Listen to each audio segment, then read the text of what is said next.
पांडे अपने YouTube channel पर आपको स्वागत करता हूं। जो लोग नए हैं वो चैनल को सब्सक्राइब कर लें, जो लोग पुराने हो गए वो लाइक और शेयर करते रहें। आइए आज हम लोग देखते हैं इस चैप्टर का लास्ट टॉपिक है आज ये हमारे लिए। चैप्टर फर्स्ट चल रहा है वही कूलाम के नियम वाला। इसमें हमने कल देखा था अच्छी स्थिति, आज हम लोग देखेंगे निरक्षीय स्थिति। बहुत ही इंपॉर्टेंट फैक्ट है इसको आपको बहुत अच्छे तरीके से समझना है। किसी वैद्युत द्विध्रुव के कारण किसी बिंदु पर वैद्युत क्षेत्र की तीव्रता, वो भी काहे की स्थिति में, निरक्षीय स्थिति में, ये बहुत इंपॉर्टेंट डिगमन है। पीछे कल वाला जो कराएगा वो और ये दोनों इंपॉर्टेंट बहुत ज़्यादा है। पेपर में एक न एक के आने के चांस 100% रहते ही हैं। अभी वाले में अच्छी या निरक्षी कोई एक आया हुआ है, आप देख लीजिएगा, या फिर जो भी आपके छोटे बड़े भाई बहन हो उनसे आप मांग लीजिएगा कि भैया अगर आप मतलब पेपर दे चुके हैं तो आप उनका पेपर अगर उनके पास हो तो आप उनसे देखिएगा, तो एक उसमें आपको आया हुआ है, मिल जाएगा आपको। तो इसलिए इसको अच्छे तरीके से भली बात समझेंगे। बहुत कन्फ्यूजन रहता है इसमें, बहुत ज़्यादा दिक्कत होती है लड़कों की कैसे क्या बनता है। एक्चुअली होता क्या है, जो किताब में लिखा हुआ, किताब में बहुत ज़्यादा भाषा लिखाई गई है, उतना ज़्यादा आपको पढ़ने की ज़रूरत नहीं है। आपको खाली अभी जो डायग्राम है जितना समझाएंगे खाली आप उतना लिखना, उतना ही समझना है आपको, बस उतना आराम से आप लिख दीजिएगा, पूरे नंबर मिल जाएंगे। आइए हम लोग चलते हैं, रेडी करते हैं, बढ़ते हैं आगे की ओर, फिगर बनाते हैं इसका।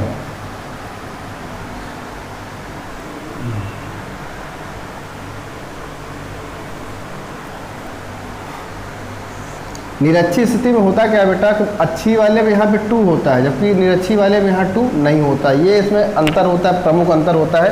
तो डायग्राम में तो बहुत सारा अंतर होता है, जबकि अगर हम फार्मूले की बात करें तो यहाँ के आप लिखना चाहो लिख लो, ना लिखना चाहो ना लिखो, कोई दिक्कत वाली बात नहीं है। के नियतांक होता है E बराबर 1/4πε0।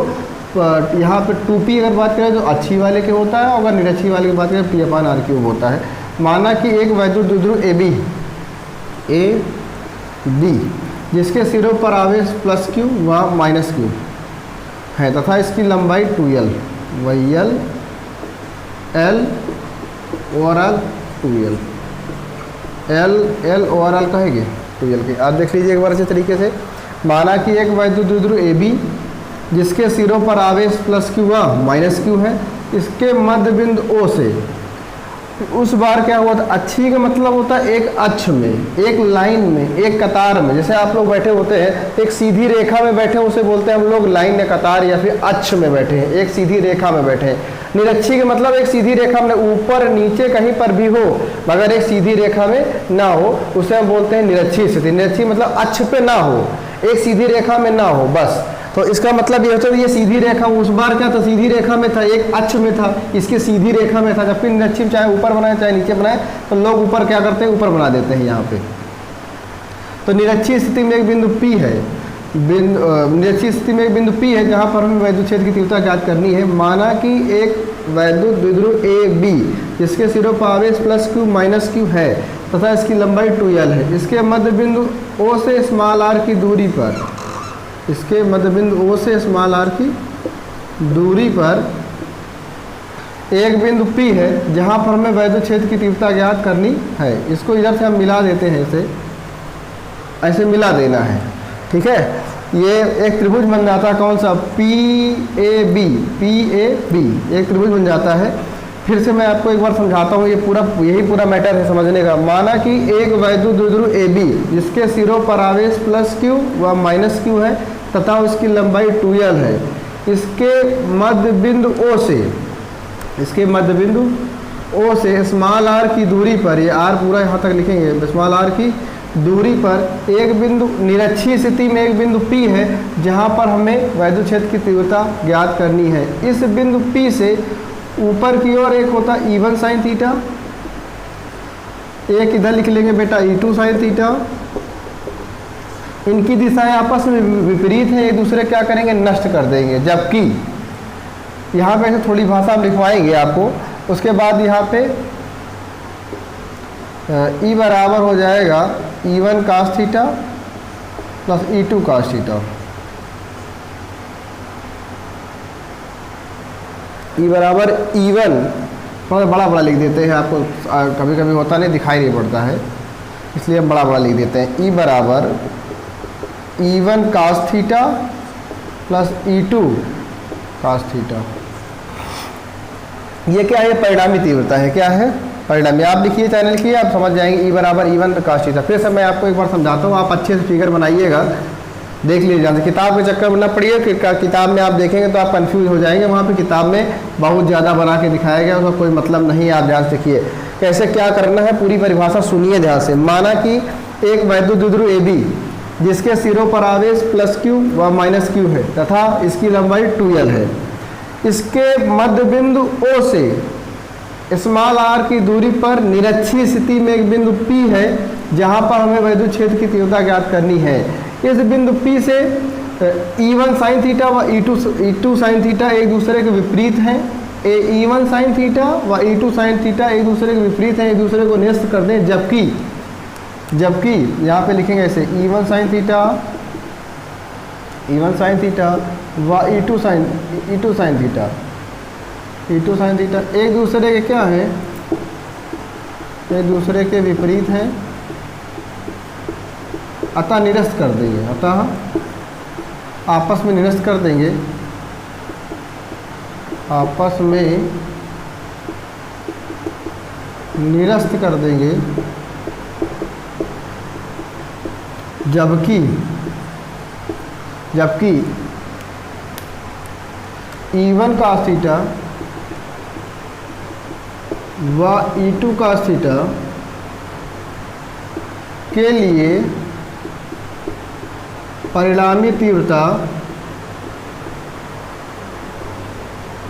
E बराबर E1 cos theta plus E2 cos theta होगी।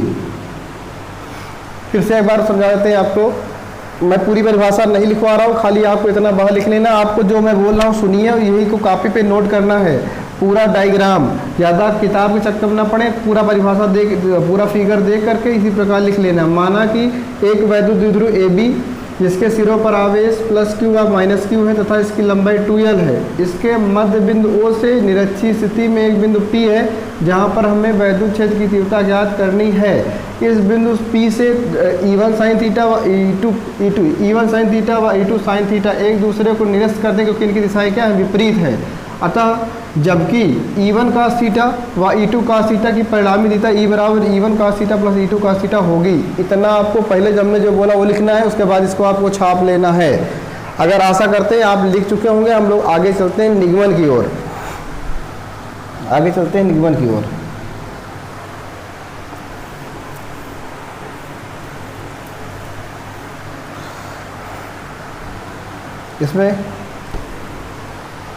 इसमें देखेंगे आप, एक त्रिभुज बन रहा है PAB। त्रिभुज क्या बन रहा है, त्रिभुज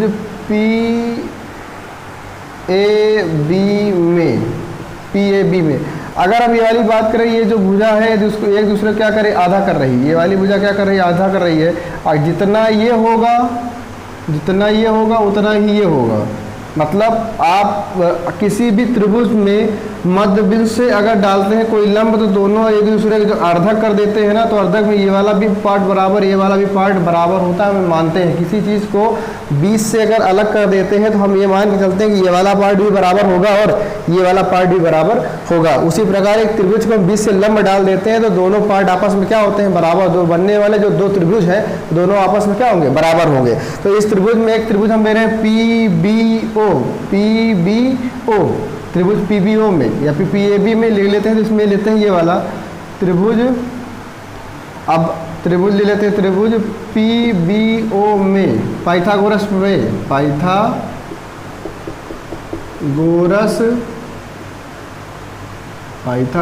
प्रमेय। ध्यान से देखिएगा, पाइथागोरस प्रमेय क्या होती है। पाइथागोरस प्रमेय कर्ण का स्क्वायर बराबर लंब का स्क्वायर धन आधार का स्क्वायर। कर्ण अगर हम यहाँ पे देखें, अगर यहाँ से कोई कोण बन रहा है तो ये कर्ण हो गया। और कर्ण है कौन सी भुजा, PB का स्क्वायर बराबर लंब कौन सी भुजा, ये लंब PO का स्क्वायर और आधार OB का स्क्वायर। आप ध्यान से देखिए, हम ये वाला त्रिभुज PBO में अगर ये समकोण त्रिभुज बन रहा है, सामने वाली भुजा कर्ण होती बेटा, बगल वाली लंब और नीचे वाली आधार। और पाइथागोरस प्रमेय कहता है कर्ण का स्क्वायर बराबर लंब का स्क्वायर धन आधार का स्क्वायर। अगर ये भुजा कर्ण है तो इसको हमने कहा PB का स्क्वायर। बराबर लंब, लंब कौन सा, ओपी या पीओ, ओपी या पीओ, कोई लिख दो कोई दिक्कत नहीं, चाहे ओपी लिखो चाहे पीओ लिखो कोई दिक्कत नहीं, पीओ का स्क्वायर हो गया और नीचे आधार ओबी का स्क्वायर हो गया। अब पीबी का स्क्वायर बराबर, पीबी का स्क्वायर बराबर ओपी, ओपी है कितना आर, ओपी क्या है आर का स्क्वायर धन ओबी कितना है, ओबी है एल, ओबी ओबी क्या है, ओबी कितना है एल, एल का स्क्वायर हो जाता है। अगर हम पीबी बराबर बात करें तो ये बेटा इधर जाएगा तो अंडर रूट बना देगा, तो हो जाएगा आर स्क्वायर धन एल स्क्वायर, आर स्क्वायर धन एल स्क्वायर, ये निकल के आ जाता है। आपको पता होना चाहिए कि पी एक दोनों त्रिभुज बराबर है तो यहाँ लिखेंगे पी बी सर्वांगसम होंगे कहेंगे पी ए के, तो ये लिख लेना साइड में। आपको मैं एक बार फिर से समझाऊंगा इसको पूरा। एक त्रिभुज है 20 से अर्धा कर दिया बेटा, तो ये वाला इसके बराबर होगा पी बी, वो एक त्रिभुज लेते हैं जिसमें पाइथागोरस प्रमेय लगाते हैं, कर्ण का स्क्वायर बराबर लंब का स्क्वायर धन आधार का स्क्वायर, कर्ण पी बी है इसका स्क्वायर करेंगे, लंब का स्क्वायर करेंगे और आधार का स्क्वायर, जब इसका स्क्वायर करें तो आर का स्क्वायर हो जाएगा और फिर लंब का स्क्वायर एल का स्क्वायर हो जाएगा। ये स्क्वायर अगर उधर करेंगे तो अंडर रूट लग जाता है बेटा, उधर को जाएगा तो अंडर रूट लग जाएगा। और अगर हम आगे बात करें अगर ये बराबर है तो ये भी क्या होगा बराबर होगा, अर्थात पीबी की लंबाई, अगर पीबी की लंबाई कितनी आई है अंडर रूट आर स्क्वायर धन एल स्क्वायर आई है, आर स्क्वायर धन एल स्क्वायर है, तो ये भी लंबाई भी क्या हो, इसकी भी लंबाई हो जाएगी आर स्क्वायर धन एल स्क्वायर। ये बात आप समझ लीजिएगा कि दोनों अगर 20 से अगर ये बराबर तो ये भी क्या होगा बराबर होगा। आगे हम लोग चलते हैं, इसको आप नोट कर लेंगे पूरा, इसको नोट वीडियो को रोक करके नोट कर लीजिए, इसको हम मिटा देते हैं अब।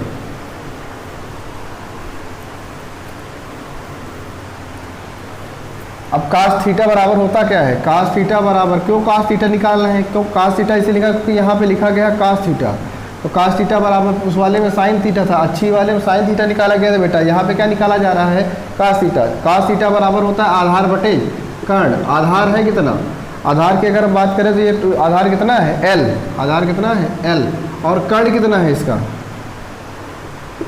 क्या हो जाएगा आर स्क्वायर धन एल स्क्वायर। ये बात आपको समझनी है अच्छे तरीके से। कास थीटा की वैल्यू कितनी निकल के आ जाती है, कास थीटा की वैल्यू निकल के आ जाती है एल बटे आर स्क्वायर। ये कहाँ से निकल के, एक त्रिभुज ले लेते हैं, कोई एक त्रिभुज हमने ले लिया और ये एल है, ये क्या है ये, तो ये एल बटे कितना हो जाएगा, ये आ जाएगा। ये मान आपको निकालना, मेन पॉइंट यही है बेटा। अगर कास थीटा का मान आपने अगर निकाल ले गए निरक्षी स्थिति में तो अब इसमें कुछ बचता नहीं है, पूरा खत्म हो जाता है बस। आगे अब हम लोग देखते हैं, चलते हैं आगे की ओर। अब तो वही पुरानी परिभाषा हम लोग फिर से लिखना स्टार्ट करेंगे।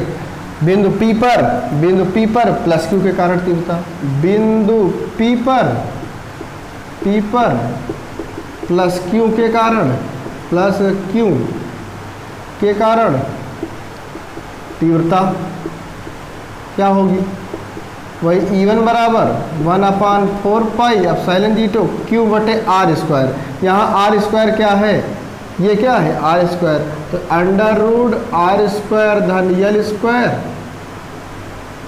अंडर रूट आर स्क्वायर धन एल स्क्वायर का होल स्क्वायर। तो E1 बराबर 1/4 पाई एप्सिलॉन जीरो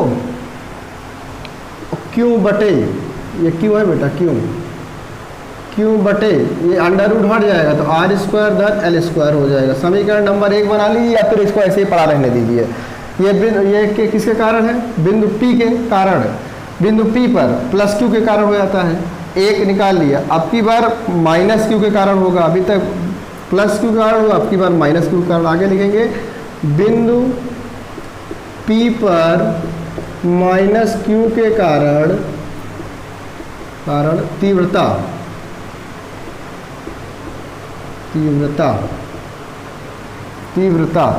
इतना आप नोट कर लीजिए। सबसे पहला काम क्या करेंगे, प्लस क्यू के कारण बिंदु P पर तीव्रता निकालेंगे। E1 बराबर 1/4 पाई एप्सिलॉन जीरो क्यू बटे आर स्क्वायर होता है। आर स्क्वायर यहाँ आर नहीं है, क्या है आर स्क्वायर धन एल स्क्वायर है, तो यहाँ पे इसका अंडर रूट करेंगे तो स्क्वायर से ये हट जाएगा, तो इतना ही बचेगा।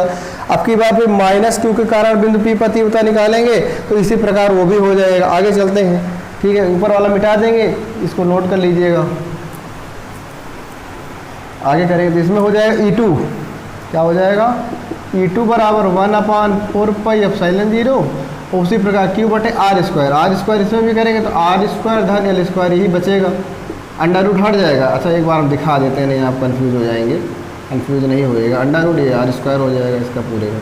जब स्क्वायर करेंगे तो अंडर रूट हट जाएगा, तो ई टू बराबर हो जाएगा 1/4 पाई एप्सिलॉन 0 और क्यू बटे आर स्क्वायर धन एल स्क्वायर, इतना हो जाएगा।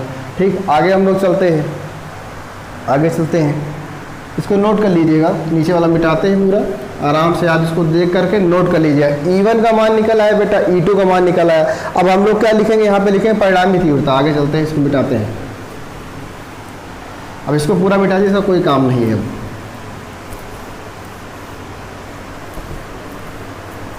आइए देखते हैं आगे, इसमें क्या होता है, लिखेंगे E1 बराबर E2 से, E1 बराबर का है कि E2 से, E1 बराबर का है कि E2 से परिणामी तीव्रता, परिणामी तीव्रता, परिणामी तीव्रता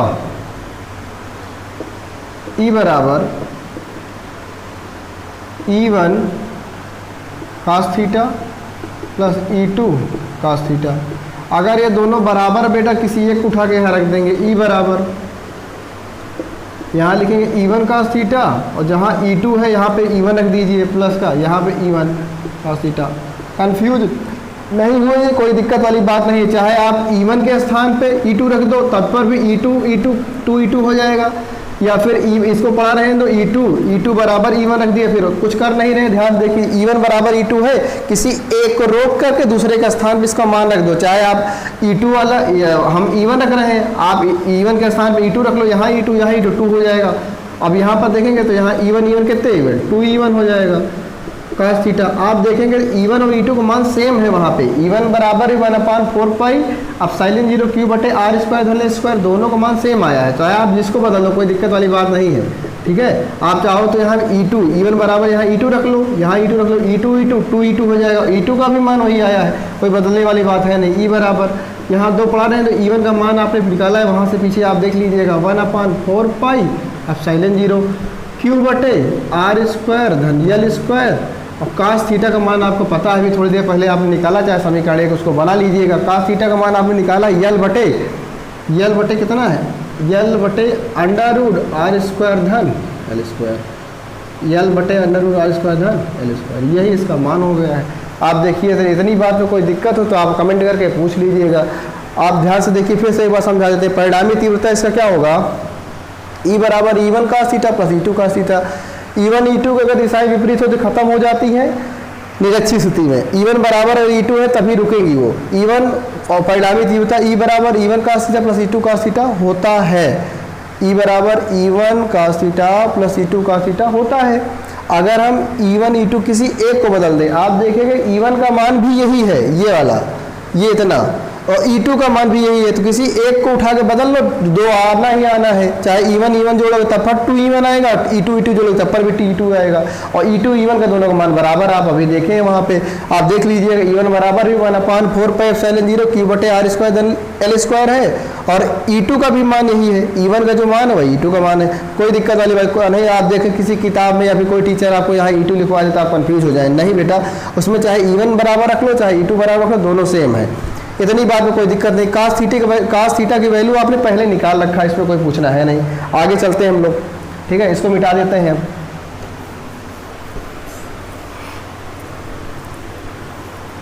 आइए आगे चलते हैं। अब इसको क्या करेंगे, गुणा कर देंगे। E बराबर वेक्टर लगा लीजिएगा, कोई मतलब लगाइए चाहे ना, कोई दिक्कत नहीं। 2 × 1/4 पाई एप्सिलॉन 0। आगे जब इसको पावर रूट में हो और ऐसे होता है तो आपको पता होना चाहिए कि जब आपस में वो होंगे तो इनका आपस में गुणा हो जाएगा। क्या बनेगा ये, Q × L अपॉन आर स्क्वायर धन एल स्क्वायर की पावर 3/2। अच्छा 3/2 का मतलब क्या बेटा, यहाँ पे एक भी कहीं पर लिखा होता है √x × x, इसका पावर होता है बेटा 1/2 × x, गुणा यहाँ पे एक छिपा होता है तो गुणा में घाते जुड़ जाती, कब, जब आधार सेम होता तब 1/2 प्लस का एक एलसीएम सेम करेंगे, 2 का नाम 2, 2 1 कितना हो 3/2, यही आता है। तो आपको हमेशा के लिए याद रख लेना, कहीं पर √x और x मिलता है उसकी पावर 3/2 हो जाता है, तो यहाँ पर एक छिपा हुआ है यहाँ पर 1/2 है, गुणा में खाते जुड़ जाते, जोड़ने के पश्चात यही आ जाता है रूट एक्स गुणे यक्स। इसको आप यक्स मान लेंगे, इसको रूट एक्स मान लेंगे, गुणा करेंगे तो अंदर वाली जो चीज़ें वैसी प्रकार लिखी रहेंगी, पावर का 3/2 हो जाएगा। आगे चलते हैं हम लोग।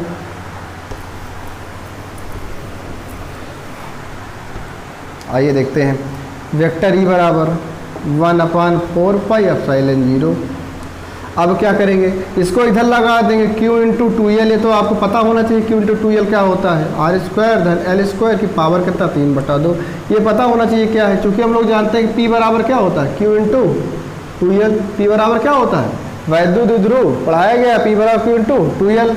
तो 1/4 पाई एप्सिलॉन 0 ये क्या है, p हो जाएगा, p और बटे यहाँ पे लिखेंगे r² धन l² की पावर कितना 3/2। ये रटा होना चाहिए, p बराबर q इंटू 2l, इसको भूलना नहीं है। यहाँ जैसे मिला ये 2 उठा के इसके साथ लगा दिया हमने, 3 दूनी 6, 2 3 6, गुणा में आगे पीछे लिख सकते हैं, कोई दिक्कत वाली बात है नहीं, ये p बन जाएगा। इतना नोट कर लीजिएगा। हम लोग आगे चलते हैं, चूँकि हम लोग जानते हैं कि r का l का जो मान है ना वो r से छोटा होता है। r जो बिंदु रखा गया है बिंदु O से दूर पे, वो बहुत दूर तक हो सकता है, जबकि यल छोटा छोटा है। तो हम यहाँ पे लिखेंगे यल इज लेस देन कहे से r से, l इज लेस देन, तो r बराबर कहे से 0, l बराबर कहे से 0 से। इसका कहने का मतलब ये है कि l का मान छोटा है, मतलब जो द्विध्रुव की लंबाई जो है छोटी है, और जो निरक्षीय स्थिति में जैसे मान लिया हमने ये बनाया है, देख लीजिए ज़रा आराम से, ये यल है, ये यल है, तो ये बिंदु है जो कहीं पर भी हो सकता है, कितनी भी दूरी पे जा सकता है। तो ये r इसकी अपेक्षा ये छोटा है, इसका मान हम लोग क्या मान लेते हैं, 0 मान लेते हैं। ठीक है, आगे चलते हैं हम लोग, इसको मिटा देते हैं। अब आगे देखते हैं वेक्टर ई बराबर 1/4 पाई एप्सिलॉन 0 और p बना रहेगा। यहाँ पे लिखेंगे हम लोग r² की पावर कितना 3/2।